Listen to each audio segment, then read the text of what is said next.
Israel का जो पहला पीएम था उसने क्या कहा था, if they give us a handkerchief we will accept it and expend letter.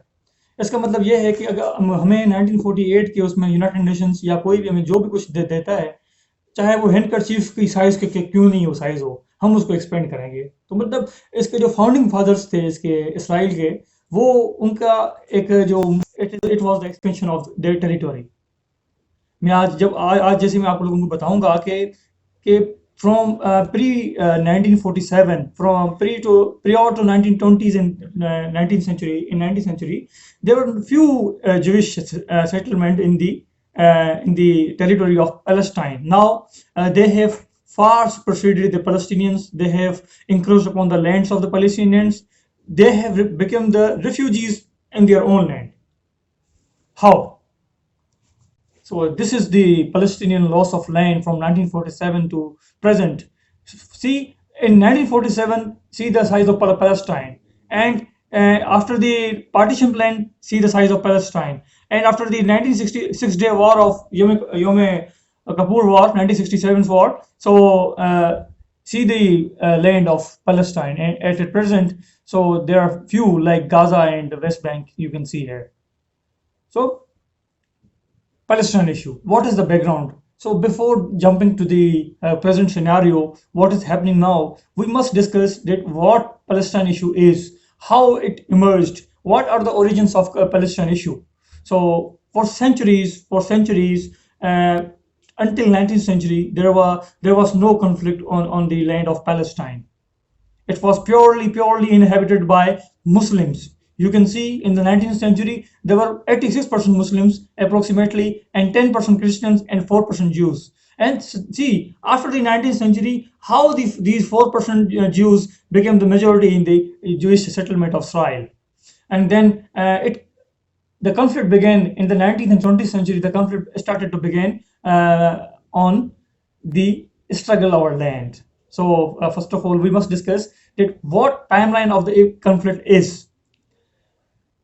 1915 में इसका ओरिजिन यहाँ से क्यों लिया हम लोगों ने, क्योंकि ओटोमन एम्पायर ने ये सारा का सारा जो पैलेस्टाइन था, आपका सऊदी अरेबिया था, अंटिल आपका ईरान इराक तक ये सारा का सारा ये और उसमें ओटोमन एम्पायर में था। जब ओटोमन एम्पायर ने जर्मनी का साथ दिया था तो इनको बहुत गुस्सा था, इनको जो वेस्टर्न अलायंस थी, तो उन्होंने एक सीक्रेट एग्रीमेंट इन्होंने किया था, एक किया था 1915 में, ये बगावत का इन्होंने एग्रीमेंट किया था। ये हुसैन इब्न अली जो है आपका सऊदी अरेबिया में था, उसके साथ कहा कि जो इसका एम्परर है इसका ओटोमन एम्पायर का, या गवर्नर्स के साथ वो करो, अपना बगावत करो, हम आपका साथ देंगे।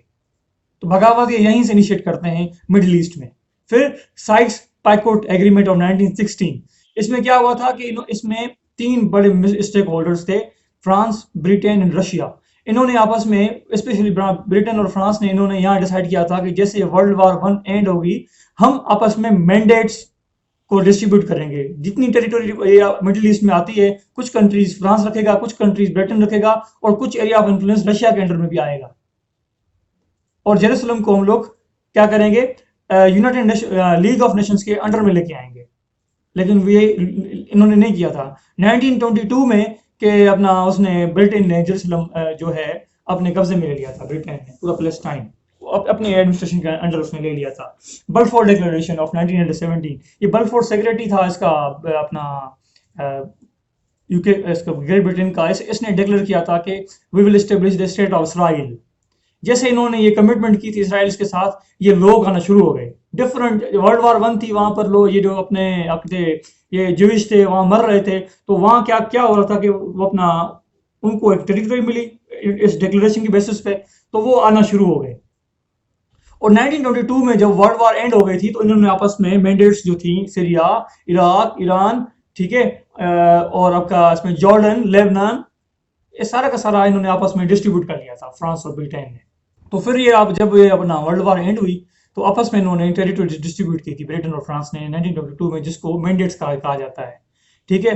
फिर इसके बाद क्या हुआ कि अपना जैसे इमिग्रेशन होती गई, एक अरब रिवोल्ट बढ़ता गया, ना सिर्फ पैलेस्टाइन में, सारे के सारे अरब वर्ल्ड ने इनको पैलेस्टाइन को हेल्प करके बगावत शुरू की कि ये लोग नहीं आए क्योंकि मुस्लिम्स मेजोरिटी ज़्यादा है यहाँ पर, हमें थ्रेटन करेंगे। और इनको सपोर्ट किसकी थी? इनको सपोर्ट थी ब्रिटिश की, ठीक है। वो ब्रिटिश की सपोर्ट के बेसिस पे फिर रिवोल्ट हुए। पहले 1933 में बगावत हुई, फिर जो 1936 से 1939 तक बहुत सारे लोग मरे थे यहाँ पर, बहुत कॉन्फ्लिक्ट हुआ था, प्रोटेस्ट हुए थे इसमें। फिर इस प्रोटेस्ट की बेसिस पे जब अपोज किया था ने अरब्स ने प्रोटेस्ट किया था, तो उसमें क्या हुआ कि ब्रिटिश ने वाइट पेपर दिया था पैलेस्टाइन पे 1939 में। उन्होंने अरब्स को चुप कराने के लिए, उनको अपीज करवाने के लिए कमिटमेंट उन्होंने कहा कि हम इसराइल जो स्टेट है वो हम लोग इस्टेब्लिश नहीं कराएंगे। उन्होंने रिनाउंस कर लिया इसको। और इमिग्रेशन जो थी वो अपना 75,000 जो जूस आने वाले थे फॉर द नेक्स्ट 5 ईयर्स, उनकी उन्होंने वाइट पेपर में 1939 में उन्होंने बंद कर दी थी। इसके रिएक्शन में एक जो आपके जो जूइश हैं वो अपना मिलिशिया बनाते हैं जिसका नाम हगना है। आज तक इनका जो नाम हगना है इनका, ठीक है, कि डिफेंस वो हेब्रू फॉर डिफेंस है ये वर्ल्ड वार 2 में क्या हुआ, जूस ने क्या किया, ब्रिटेन का साथ दिया और अरब्स ने एक्सिस पावर का साथ दिया, जर्मनी का साथ दिया। तो इन्होंने और ज़्यादा सिंपैथी ले ली ब्रिटेन की। लेकिन उसके बाद भी जब 1 लाख ट्रूप्स वहाँ पर पैलेस्टाइन के और अरब वर्ल्ड में यहाँ पर इस्टेब्लिश हुए थे, तो इनके रिएक्शन में इन्होंने अपनी जो एक गोरिल्ला वारफेयर इन्होंने स्टार्ट करना शुरू कर दिया था। ये जो मेनेशम बेगिन है और यट्ज़ाक शेमिर है, ये दोनों प्राइम मिनिस्टर ने, शुरू के प्राइम मिनिस्टर ने इसके इसराइल के, और दोनों के दोनों ये लीडर्स रहे इनकी हगना के, लीडर्स ऑफ मिलिशिया। 1946 में इन्होंने बॉम्बिंग स्टार्ट कर दी, ठीक है। वो अपना टेरिटोरी मतलब कैप्चर करने के लिए इन्होंने बॉम्बिंग स्टार्ट कर दी। और एक किंग डेविड होटल का आपका इवेंट तो मशहूर है, जेरूसलम में इन्होंने ब्रिटिश मिलिट्री पे इन्होंने अटैक किया था हगना ने, और 91 लोग मर गए थे ब्रिटिश के यहाँ पर। फिर 1946 में देखें कि अरब्स कितने थे, 12 लाख अरब्स हो गए और 6 लाख आपके जूस हो गए 1946 में ये, ठीक है। ये मैंने एक फॉरेन अफेयर्स का मैंने आर्टिकल पढ़ा था, तो ये उसी की मैं आपको बता रहा हूँ। तो 1947 में David Ben-Gurion publicly proclaimed the establishment of state of Jewish state. इन्होंने डिक्लेयर कर दिया कि वी आर इंडिपेंडेंट नाउ। जैसे बांग्लादेश ने 1971 में इसने इंडिपेंडेंस कहा था ना कि वी आर इंडिपेंडेंट नाउ, से इन द सेम वे ये लड़ते लड़ते इन्होंने अपने आप को प्रोक्लेम कर लिया कि we are independent state now. United Nation General Assembly ने इसके प्रोक्लेमेशन के बाद नवंबर 29 1947 में एक रेजोल्यूशन पास किया था। तो उसमें इन्होंने कहा था कि 2 स्टेट सोल्यूशन होगा इसराइल का, ठीक है। उसमें जो था कि और जो जेरूसलम है, जो डिस्प्यूटेड टेरिटरी है, वो यूएन गवर्न करेगा, ठीक है। अब क्या हो गया देखें कि पैलेस्टाइन की 56% जो लैंड है वो जूस को दी जाएगी और 43% जो लैंड है वो पैलेस्टाइन को दी जाएगी। ये प्लान जूस ने एक्सेप्ट किया था और अरब्स ने रिजेक्ट किया था। जब उन्होंने प्लान ये रिजेक्ट किया तो फर्स्ट अरब इसराइल वॉर हुई थी 1949 में, ठीक है, जिसमें जो है आपका इसमें सीरिया, इराक और आपका इसमें आ जाता है इजिप्ट, ये आपस में इन्होंने अलायंस बना के इन्होंने इसराइल के साथ ये लड़ना शुरू हो गए थे, ठीक है। कुछ टेरिटोरीज इन्होंने कैप्चर भी की थी इसराइल की इस वॉर में। लेकिन इसराइल ने क्या किया था, चेस्लोवाकिया से उसने वेपन्स इंपोर्ट किए थे और उनको डिफीट कर दिया था इनको। पहले हालांकि जस्ट एस्टेब्लिश हुई थी, लेकिन उन्होंने चेस्लोवाकिया से वेपन्स लेकर इनको डिफीट कर दिया था। फिर योम किप्पुर वॉर जो हुई थी आपकी 6 डे वॉर 1967 वॉर में, कि जब ये सोच रहे थे इजिप्ट और लीबिया, ये सोच रहे थे कि लेबनान, जॉर्डन कि हम इस पे इसराइल पे जब अटैक करेंगे, जब ये प्लानिंग चल रही थी तो इसराइल ने प्रीएम्प्टिव वॉर की थी 1967 में।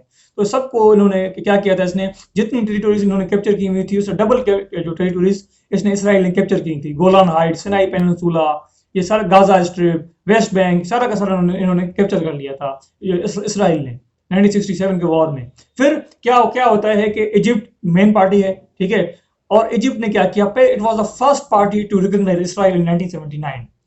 ये अनवर सदात ने मार्च 26 1979 में इसको रिकॉग्नाइज किया था इसराइल को। And it was Jordan was the second state to recognise the establishment of peaceful recognition of Israel on 26 October 26 1994।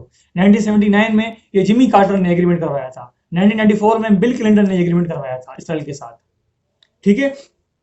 फिर क्या होता है कि आपका 1964 में Yasser Arafat Palestine Liberation Organization बनाता है वो कहता है कि we are oppose to the establishment of the state of Israel, and through violent means, through military means, through every hook or by crook, we will establish our own state of Palestine. ठीक है, तो इसका leader यासर Arfat था, लेकिन इसकी भी negotiation शुरू हो गई थी 1988 में। ठीक है, 1988 में आपके इसमें हो गई थी, इसमें बिल क्लिंटन ने रिकॉर्ड्स करवाए थे आपस में। इन्होंने जब ओस्लो रिकॉर्ड्स करवाए थे तो यासर अरफात ने जो पीएलओ बनाया था कि हम इसराइल को एग्जिस्ट नहीं करने देंगे, उसको रिकॉग्नाइज किया, इसराइल को पीसफुल एग्जिस्टेंस ऑफ इसराइल को रिकॉग्नाइज किया, और यहाँ पर एक फलस्तीनियन अथॉरिटी बनती है जो आज तक बनी हुई है, फलस्तीन अथॉरिटी बनती है। ठीक है, उसमें क्या होता है कि उनको कुछ पावर्स दी जाती हैं, जिसका प्रेसिडेंट महमूद है, अभी प्रेसिडेंट महमूद है इसका पैलेस्टाइन का, उस वक्त यासर अरफात था।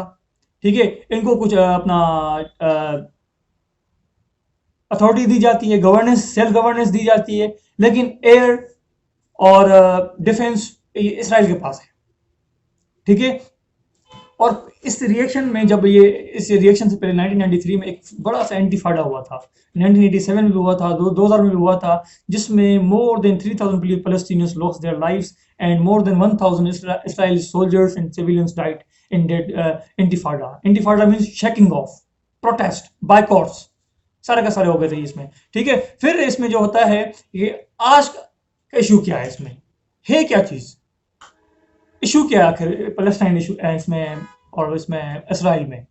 ये देखिए, मैंने दो प्रेसिडेंट्स का मैंने कोटेशन दी हुई है, मैंने जब आर्टिकल पढ़ रहा था एक, तो मैंने कहा कि आप काफ़ी हेल्प मिल जाएगी। देखिए, जब भी आप कोटेशन जितनी देंगे, जितना आप प्रोडक्ट ऑफ मटेरियल आप इसमें इस्तेमाल करेंगे अपने पेपर में, आपको मार्क्स उतनी अच्छी मिलेंगी। ठीक है, तो देखें कि America is committed to Israel security which is non negotiable, Bill Clinton ने कहा था, and US is Israel's only absolute friend. Biden, ये बाइडेन कौन है, जो अभी प्रेसिडेंट बना है इसका यूएसए का, ये जब ओबामा में जो वाइस प्रेसिडेंट था तब उसने कहा था। डिवाइडेड पैलेस्टीन अथॉरिटी, इशू क्या है, डिवाइडेड पैलेस्टीन अथॉरिटी। अब देखें कि 2007 में क्या हुआ था, एक हमास ग्रुप ने गाजा को कंट्रोल कर लिया था। वो कह रहे थे कि जो फलस्तीन अथॉरिटी में जो है आपके जो प्रेसिडेंट यासर अरफात है, और आपका इसमें जो है यासर अरफात, और सेकेंडली कौन सा ग्रुप इसमें प्रेसिडेंट महमूद जब बाद में आया था, ये कह रहे थे कि पपेट बन गए इसराइल के। इन्होंने एक मिलिटेंट ग्रुप बनाया, हमास ग्रुप, इन्होंने गाजा को पूरा कंट्रोल कर लिया, जिसमें लोग 1.8 मिलियन रहते हैं, ये इन्होंने कंट्रोल कर लिया। फलस्तीन अथॉरिटी जो है, जिसमें आपका जो वेस्ट बैंक वगैरह आता है, वो अपना प्रेसिडेंट महमूद के अंडर में है। वो he is facing legitimacy crisis because Palestine is now divided between two major groups, Hamas group and Palestinian Authority group. The government is owned by the Palestinian Authority.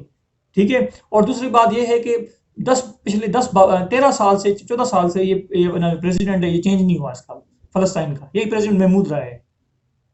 तो ना उसने कोई अपने सक्सेसर दिया है, ना कोई इलेक्शन हुई है जिसकी बेसिस पे लेजिटिमेसी क्राइसिस फेस कर रहा है वो।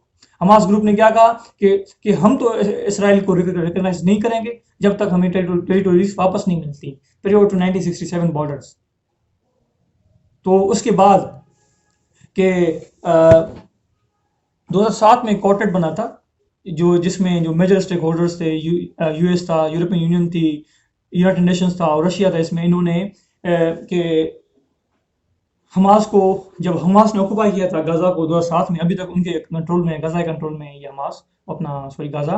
तो उसमें इन्होंने ये एक रेजोल्यूशन पास किया था कि हमास इसराइल को रिकॉग्नाइज करे, उसके पीसफुल कोएग्जिस्ट को उसको भी इस्टेब्लिश करे। लेकिन हमास ने कहा था जब तक हमारी ये डिमांड्स कंप्लीट नहीं होंगी तब तक हम लोग हथियार नहीं करेंगे। और ये भी इसराइल का ये भी कंसर्न है कि हमास ग्रुप जो है उसको ईरान सपोर्ट करता है, जिसकी बेसिस पे आपस में इनकी एनमिटी बहुत ज़्यादा है, इनकी इसराइल और ईरान की। उसके बाद जो था कि जब हमास ने इनको रिकॉग्नाइज नहीं किया कि नॉन वायलेंस में वो कमिटमेंट नहीं होगी उसकी, तो टारगेट किलिंग स्टार्ट हो गई थी। ठीक है, उसके बाद देखिए इसराइल ने अपना वायलेंस कम नहीं की। जैसे कश्मीर में इन्होंने इमरजेंसी नाफिज की हुई है, ये तो अभी इन्होंने अगस्त 2019 में इस्टेब्लिश की है, ये तो सालों से, डेकेड से इन्होंने इमरजेंसी नाफिज की हुई है। Illegal settlements, target killings, settlement on Palestinian land, destruction of Palestinian homes, attacks on innocent Palestinians, and they have restarted work on the West Bank in 2016. Annexation plan continues to go on. 1993 में Oslo accords में Israel ने क्या कहा था कि there will be two state solution, और हम लोग जितनी भी टेरिटरीज ऑक्युपाई की हैं हम उनसे विथड्रॉ करेंगे। विथड्रॉ करने के बजाय ये लोग तो इलीगल सेटलमेंट कर रहे हैं वेस्ट बैंक में। Now in West Bank more than 6 lakh Jewish have settled in the territory of West Bank, which is occupied by Palestinian Authority. And moreover, internal Palestinian strife has become a major obstacle to peacekeeping because a house divided itself cannot stand. ठीक है, फिर अब कहा जाता है Trump का middle east plan क्या है, जो भी इसने जनवरी 28 2020 में दिया था। उसने जब डॉक्यूमेंट सबको दुनिया को दिखाया था कि मैं मिडिल ईस्ट में इसराइल का प्लान लेके आऊंगा, पैलेस्टाइन इश्यू स्टेब्लिश करूंगा, वो क्या है? It was given on January 28 2020. He called this agreement as a win-win agreement, but it was a plan to recognize the disputed Jerusalem as the capital of Israel.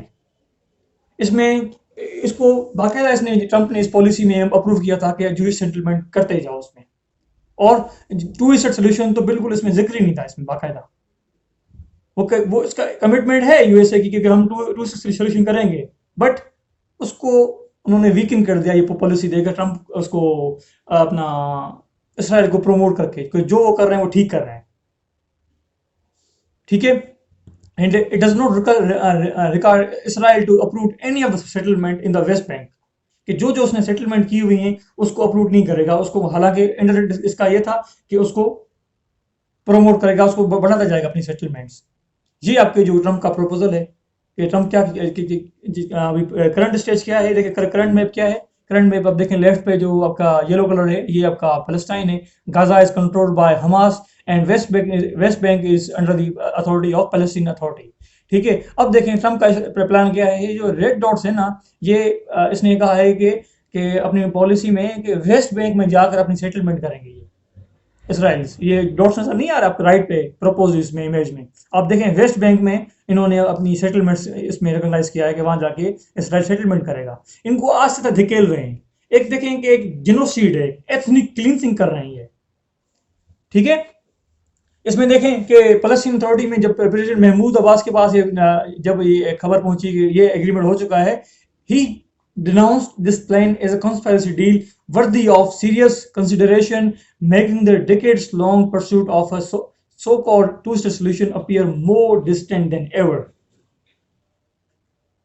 The Trump, by introducing this policy, he transformed the reality to dream. मतलब reality नहीं होगी, बस dream ही रहेगा two-state solution. And he said, we say 1,000 times over no over this policy.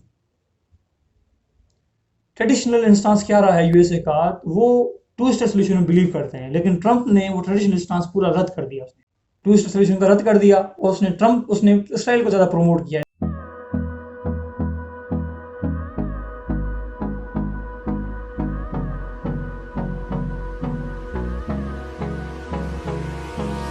Hold me close till I get up. Time is barely on our side.